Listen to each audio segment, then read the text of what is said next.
Shalom, shalom, shalom. C'est un plaisir renouvelé encore, chers internautes, de vous savoir abonnés à nos différentes plateformes numériques. Mystère du Salut sur Facebook et YouTube. Mystère du Salut 555. Que le Seigneur vous bénisse encore ce jour. Alors, aujourd'hui, nous allons partager sur cette thématique intitulée « Prends garde quand tu viens dans la maison de Dieu. Prends garde quand tu entres dans la maison de Dieu. » Alors, aujourd'hui, les personnes ont eu à négliger l'endroit où ils vont servir Dieu. Bien-aimés, je veux vous dire quelque chose. Faites très attention parce que même la Bible dit dans le livre d'Ecclésiaste chapitre 5, le verset 1. Écoutez très bien, Ecclésiaste chapitre 5, le verset 1. Prends garde à ton pied lorsque tu entres dans la maison de Dieu. Approche-toi pour écouter plutôt que pour offrir le sacrifice des insensés. Voilà.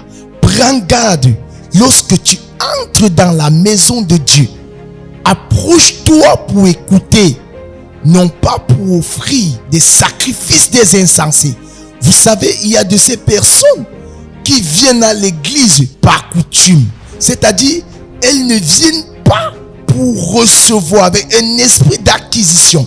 Non, pour voir Dieu leur visiter. Elles ne viennent que parfois parce qu'elles ont des problèmes. Il y a même d'autres, lorsqu'elles viennent, pendant la coordination ou pendant les différents services, ces personnes, soit ils dorment, d'autres sont sur leur téléphone portable, d'autres même marchent du chewing-gum et les collent sur du banc. C'est-à-dire, vous voyez tout un fiasco. Faites très attention. Parce que chez toi-même, tu mets l'ordre.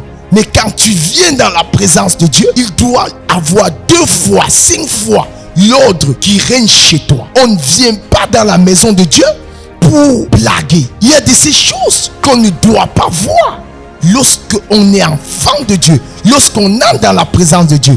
Il y a d'autres qui viennent parce que non, il y a une petite qui essaie de rencontrer.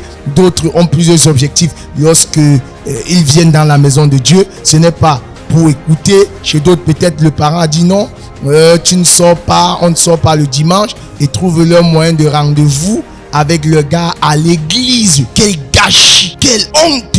Faites très attention, faites très attention. Vous voyez même la qualité du vestimentaire. On se croirait au champ.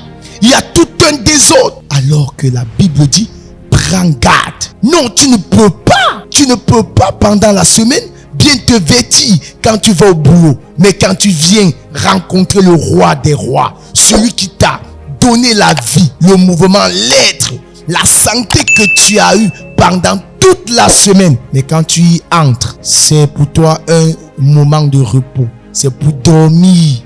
C'est pour soit te retrouver en train de causer. C'est un lieu de causerie. C'est un moment pour toi de distraction. Et on ne te voit que quand l'homme de Dieu dit vraiment nous allons prier, je vais me poser les mains. C'est le moment où toi chrétien, supposé chrétien, tu lèves les mains. Non, tu ne sais à quel moment Dieu te visitera. Fais très attention. Ne viens pas offrir des sacrifices d'insensés. L'insensé, c'est celui qui pose des actes irréfléchis. Il ne mesure pas l'ampleur. Non, je crois que toi qui m'écoutes, si tu te comportais de la sorte, quand tu allais dans la présence de Dieu, quand tu vas dans la présence de Dieu, arrête avec cela. Ça n'honore pas Dieu. Tu vas te poser autant de questions. Pourquoi est-ce que ma vie tourne à rond? Pourquoi est-ce que plus rien n'avance? Non, interroge-toi. Quelle est ton attitude, ton comportement? Quel est l'esprit avec lequel tu entres dans la présence de Dieu? Est-ce un esprit d'offrande, de sacrifice insensé?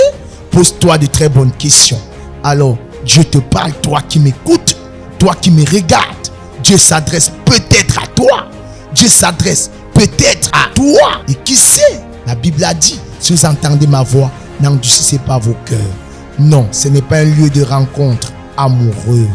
Non, ce n'est pas un lieu où on vient honorer les rendez-vous, les amours érotiques. Non, au contraire, c'est un lieu où on vient s'abreuver. On vient se regarder. On vient recevoir de Dieu. On vient se charger. Faites très attention. Ce n'est pas un lieu de recueillement où on vient dormir, on vient causer, pendant que on loue, tu es sur ton téléphone, tu as des choses à la bouche, tu mâches et du chewing-gum, tu manges, tu jettes du papier au sol. Mais quel est ce Dieu que tu prétends respecter et tu te comportes ainsi? Non, ça n'honore pas Dieu. Ça n'honore pas Dieu.